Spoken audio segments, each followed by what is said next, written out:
Most people think Medicare is automatic at 65. The truth is it's not, and one wrong move can lock in higher premiums for life. And once those start, they never go away. Miss the rules by even a few months, and you could end up paying more every year for the rest of your life. My name is Zach Morris, and I'm the founder of Paces Ferry Wealth Advisors, and I'm a certified financial planner.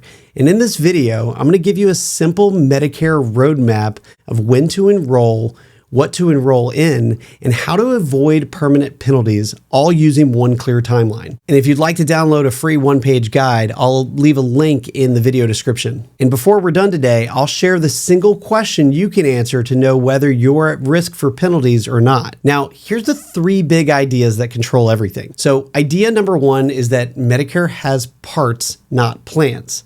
A lot of confusion comes from this one misunderstanding. Medicare is not one big plan. Think of it like a toolbox. Part A covers hospitals, Part B covers doctors and outpatient care, and Part D covers drug prescription. Most mistakes happen when people assume one part covers everything. It's not. You don't just sign up for the A plan and you're done. You need the other parts. So big idea number two is that there's a clock. Every Medicare decision happens inside a specific time window. Miss that window and Medicare just doesn't say no problem. They add a penalty to your premiums every month. So it's typically not about picking the perfect option. It's about picking each thing that you need at the right time. So big idea number three is that your work coverage changes the rules. Everything depends on one question, and I'm going to repeat this throughout the video. Do you have good employer coverage when you turn 65? That single answer determines which rules apply to you. Now let's go through the 3 steps that you need to walk through in order to figure out what you need to do. And step 3 is where we put it all together. So step 1 is you got to pick your bucket. Everyone's going to fit into one of these 3 buckets. And as you listen, lock in which one you're in. So bucket 1 is that you're still working with a large employer plan. This means that you're still working at 65 and your employer has 20 or more employees. Bucket 2 is that you have a small employer plan or individual coverage. This includes employers with fewer than 20 employees, retiree plans, COBRA, or individual insurance. And bucket 3 is that you have no coverage at all, or you have marketplace coverage. So either you're uninsured or covered by an Affordable Care Act marketplace plan. That would put you in bucket number 3. Now, your bucket decides everything that comes next, because step 2 is understanding your Medicare clock. There's 2 Medicare clocks, and only one of them is going to apply to you. So listen up. For the initial enrollment period, Medicare gives you a 7-month window around your 65th birthday. That's 3 months before your birthday month, and then 3 months after your birthday month. So that's your first clock, the initial enrollment period. So here's your other clock. You're allowed to delay Medicare if you qualify for something called the special enrollment period. All that really means is that you're still working or your spouse is still working and you're covered by a job-based health plan. When that's the case, Medicare doesn't force you to sign up right away. Now, here's what messes people up, and this part really matters. Medicare looks at doctor coverage and drug coverage as 2 completely separate decisions.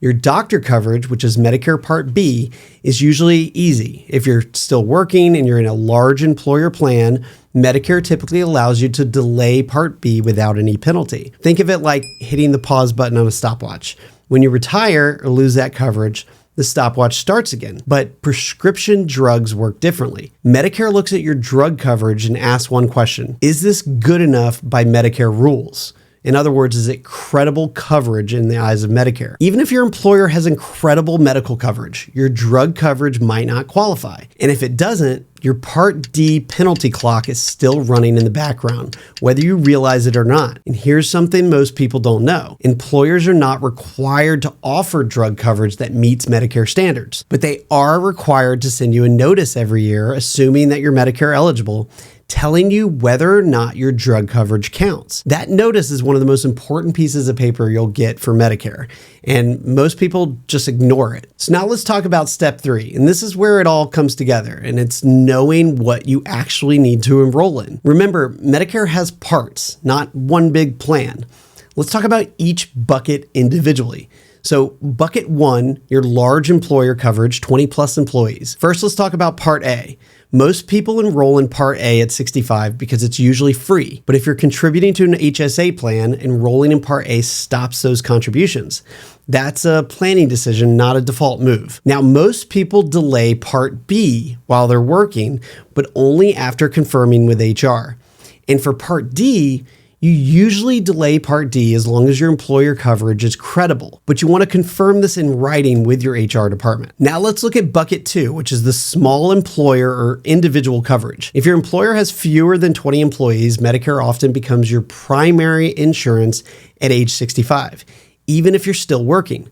That usually means enrolling in Part A, Part B, and Part D. Now moving on to bucket three, which is no coverage or coverage through the Affordable Care Act marketplace. If this is you, Medicare becomes your primary insurance at age 65. Marketplace plans do not count as credible coverage for delaying Medicare. So you'll enroll in Part A, Part B, and Part D. Now here's the big problem to consider. Medicare penalties are forever. If you miss your window, Medicare adds a percentage penalty to your premium and it never goes away. Part B penalties increase your premium for life, and Part D penalties even stack more every month that you delay without credible drug coverage. I once talked to someone who delayed Part B because a friend told them to wait. 10 years later, they're still paying more every month, forever.